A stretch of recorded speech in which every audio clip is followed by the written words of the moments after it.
ഇവിടെ വന്നിട്ടിപ്പോൾ ഈ റീബർത്ത് കഴിഞ്ഞപ്പോഴാണ് ഉള്ളിലുള്ള ഹാപ്പിനെസ് റിലാക്സ് വന്നത്.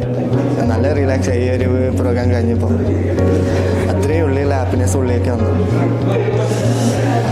ബാസിൻ്റെ റീബർത്ത്